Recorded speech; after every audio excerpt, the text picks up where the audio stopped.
Hey everyone, welcome to the Dice Tower. I'm Wendy Yi. I'm Chris Yi. And today we are reviewing Vinhos by Vital Lacerda. This is the first edition of the game, came out in 2010, and we will at a later time be reviewing the 2016 Deluxe Edition, but we were taking a look at this one, and we'll show you how it plays without giving you a complete rules overview, because there's a lot going on, and we'll give you our thoughts.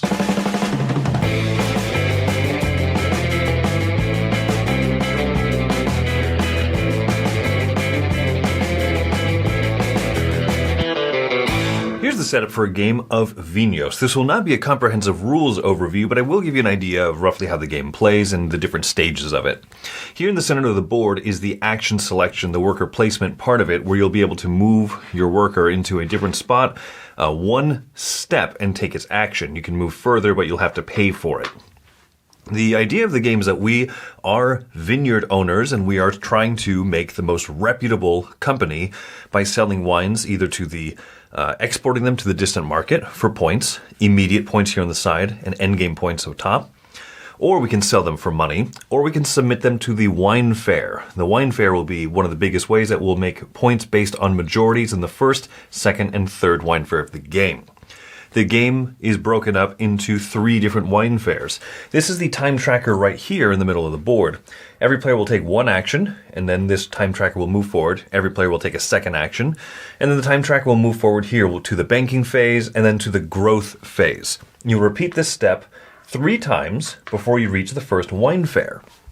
You notice the time tracker is only on these 2 steps. So you'll take each 2 actions, do banking, and then do growth, skipping over here, 2 actions, banking and growth, and then you'll have the second wine fair.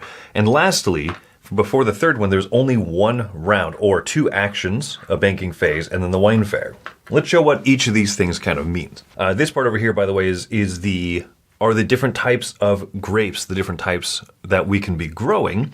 At the start of the game, each player will have one of them, and you can see them kind of set up on the player board over here.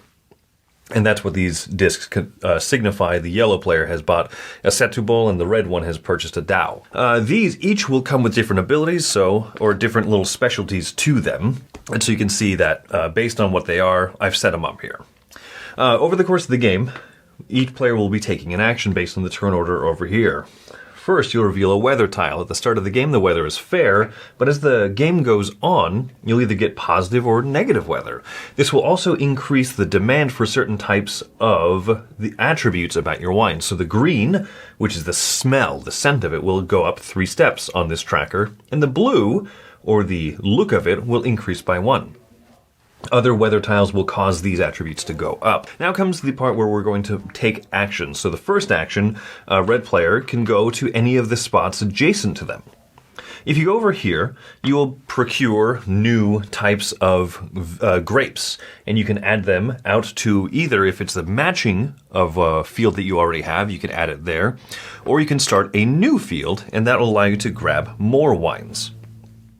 You'll also place your indicated marker onto that space and take any associated bonuses with it. The next action over here is to be able to get one of these cellars, which allows you to age your wine more. Instead of just 2 steps, you can age it 4 times. And the other thing is that over time, the wine will become more valuable if and only if aged in a nice cellar instead of your normal warehouse. This over here allows you to buy one of these tiles. As you saw, this was a bonus that came with the Lisboa. This is a vineyard. This increases the strength of your wine. During the growth phase, every wine starts off at level 2 per the basic field.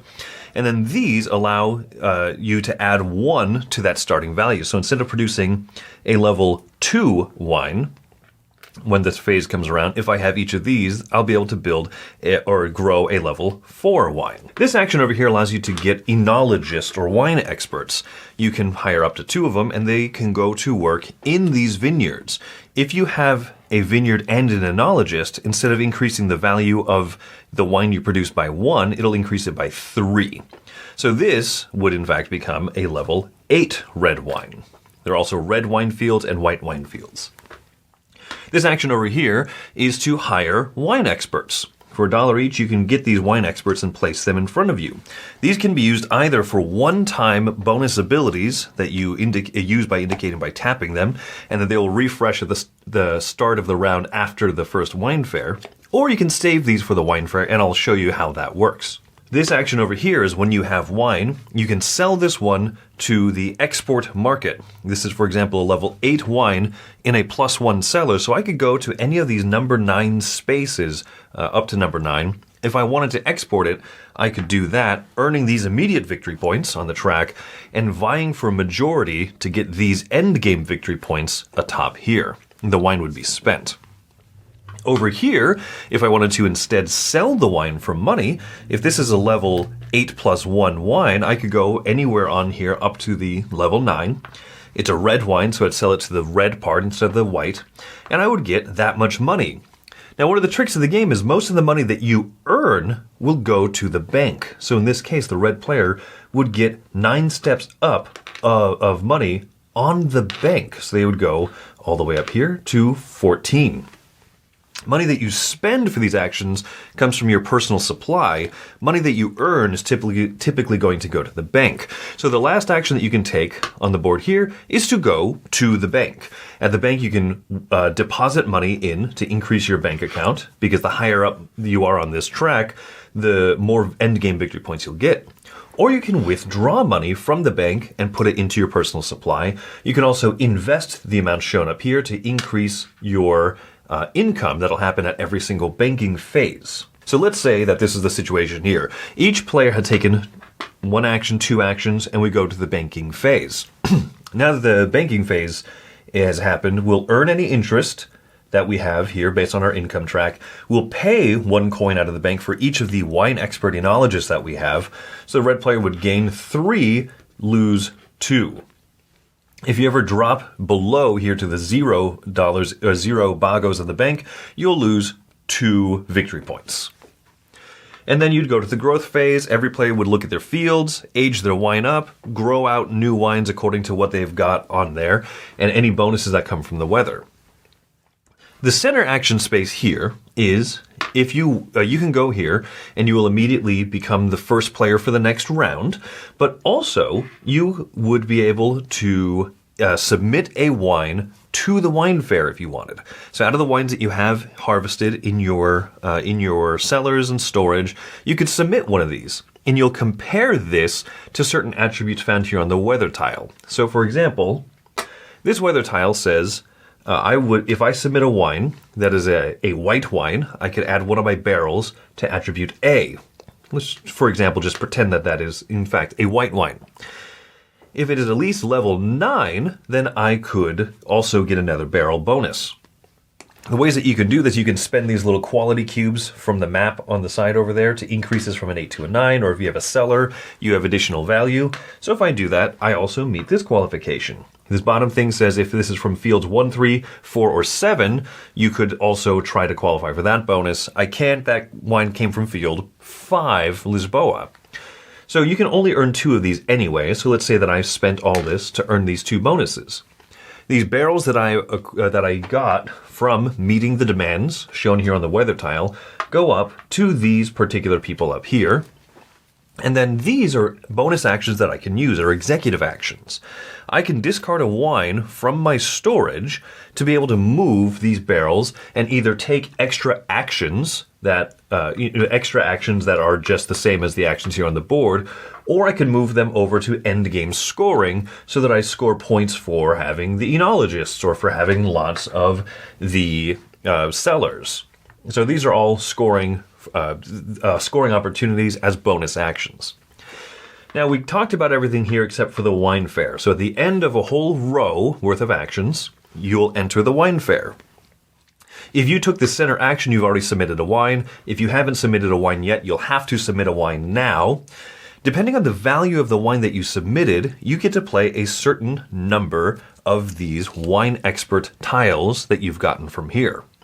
And you'll also, when you submit the wine, get a bonus. Money, get another wine expert tile, or bump up 2 steps on this track.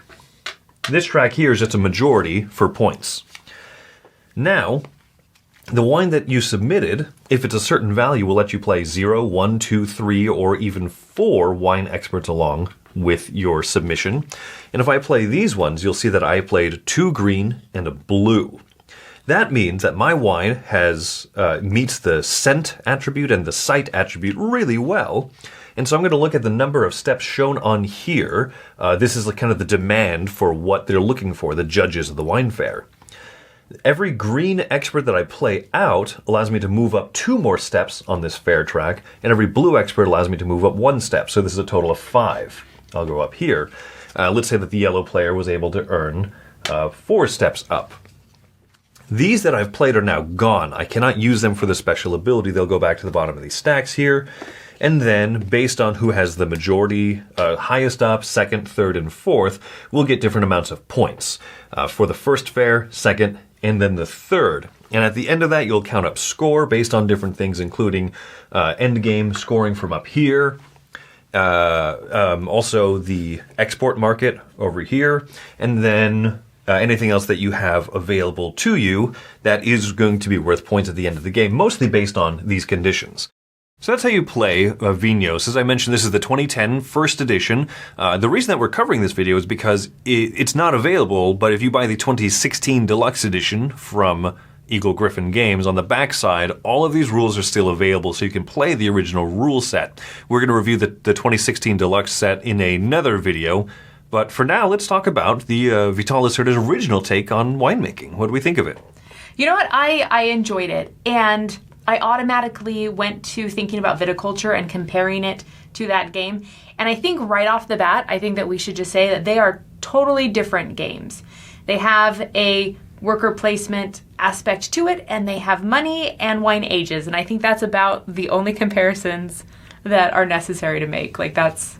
Yeah. Other than that, it's a totally different game. So if you're one of those people that you like that theme, go for it. If you're one of those people that's just like, oh, I want a game that's just like viticulture, then it's totally different. So I don't know. I just think that right from the start, like, as I was thinking about it, I was like, oh yeah, there is not very much in common. I agree. And so yeah, we won't make too much comparison, right? The first time I played this game, I was taken aback by how tight everything is. You know, the action selection's a very tight little grid. The economy is very tight, but there's a lot of satisfaction, I think, that comes from the fact that you're able to do a lot, starting off feeling like you can do almost nothing. I can make a wine that's very low quality. Right. That's it. Yeah, I like the layout of the game, too. I like the time track, that it's kind of visibly front and center on the main board, and so you always know how much time you have to do stuff. And I think that's a really clever little way of keeping track of time. I really appreciate how you have so much time at the beginning. It's kind of a progressive thing where you have, you get to harvest your grapes, you get to gain your income a couple times. You get 3 times before the first wine fair, then you get it 2 times before the next wine fair, and then the last wine fair, you it's just get right one around production. the corner. It just happens. And I appreciate that. I feel like if they were all 3 across, I think that would make it so that the game was too long, and I think you would grow too much. But also, if you had a wine fair, after the second turn, I don't think I'd have any wine to contribute yet. No, yeah. So I think it was I think that was a good decision. I think the pacing is really good, right? Yes. Both in terms of the wine fair, but also the turns. The turns are fairly quick, which I appreciate. And at the beginning of the game, you're not going to be able to do very many, or really probably any executive actions. That's Vital Lacerda's thing, right? When you get those barrels up top and you can discard a wine to take those extra actions, that's how you make this game work with the limited time frame you have and the limited number of turns. But I don't think it disrupts the pacing, which is a really smart way that he approached this. Yeah, and I was actually surprised at how quickly this game moved along and how quickly it was done. Like, that really surprised me because some other Vital Lacerda games can be excessively long, and so this didn't have that feel to me. Yeah, I think we disagree on this. I like that little grid of the 9 actions. I think it's clever. But what I do dislike about is that idea that you have to spend money to land on a space where another person is, or even where the little time tracker itself is. I think the game is plenty tight already. The action economy is tight enough. And now to make the actual monetary economy even tighter it's a little rough. I agree that it's clever. I think my issue with it is that the center action that will let you go to anything else feels like a wasted action. You can place one of your, or like you can go ahead and like early submit to the wine fair, or you can just take first player and that's it. And so I feel like it feels like a wasted action. I've never actually taken it. As the multiple times that we've played this game, I've never used it. That is really funny. Yeah, I use it somewhat frequently. Yeah, I just dislike it. It frustrates me. And then the other thing, because you can only ever move one space, the other thing is I feel like some of the actions on there don't need to be separated, and they're only separated because you needed 9 squares. You needed 9 separate actions. Okay, so part of it is clever, and part of it I feel like is, we just had to fill it in with something. You can pay the bago, the coin, to move an extra space, but once again, that gets back into that money. Yeah. Yeah. So I like how thematic the game is. I like the different types of wines, the different types of fields that you can build up, and choosing that, I feel like, even from the get-go, kind of defines your path a little bit. This is a really well-made game. It is a good game. Now let's talk about these wine fairs. Okay, yes. Okay, so I did try playing the game where I invested as little as possible into the wine fair. And it was possible to do that. And I still did very well in the game. But I think that that's not a real viable strategy, because as soon as you stop investing in the wine fair, the other players don't really have to invest very much. So at least in a 2-player game, for sure, the other person can just say, I don't care about the wine fair either. As long as I'm slightly ahead of you, I can keep getting all of those points, and I'll go invest in other stuff. I do really like majority mechanisms, and majority mechanisms I feel like do suffer a little bit with 2 players, as we mostly play this 2. I've played this also with 4, and I did like that tension, but I feel like the wine fair is a little bit perhaps too much a kind of complicated side mechanism. This is one of the things that drags this game down a bit for me, right? Is I can teach you most of the game and you understand it and the theme of it really pulls through, but then the wine fair is its own thematic venture, and therefore it's harder to teach. It does make thematic sense, but it's a little bit of a side venture almost. Yeah, it almost feels like you have to play the first half of the game, the first 3 actions, and then be like, okay, now let's explain the rules on this wine fair, because it's hard to do unless you are doing it. Like, it's hard to get it unless you're doing it, but you have to know what it's for to be able to invest in it early on. So, yeah, I agree. It's a little bit of a slog in the teach. I've got one big complaint now, right? This is my biggest criticism of the game is the bank mechanism. I don't like going to the bank action space. I like the bank. You only have 12 actions in the entire game, right? 12 turns. I don't like going to the bank to have to withdraw and submit the money and everything. And I feel like when you sell stuff, the money that you earn, it irks me. I know that accruing money in the bank is victory points at the end of the game, but I don't. Once again, it comes to that philosophy of I feel like the action economy is so tight that the monetary economy doesn't have to be. Doesn't have to be so tight. You know what's funny is I've always invested in the bank, and I've gone to the bank multiple times. So I think that I go to the bank and you go to the middle space. And that could be it. I think that's where we put those few extra actions that we're wasting, so to speak, that the other one feels like it's being wasted. Oh, I can't believe you're going to the bank. Ha ha ha ha. I'm going to go to the middle space. Yeah, I was like, well, I have $18, so, or whatever. Whatever the money bagos, is. yeah. Yeah, like I have 18 of them, and I don't need to have any money for the rest of the game. This is one of those questions. Can you ever truly play this game perfectly efficiently? And I don't think so. Yeah. The other thing that bothers me a little bit is the earning the barrels for the executive actions, right? Based on the weather, the tile flip.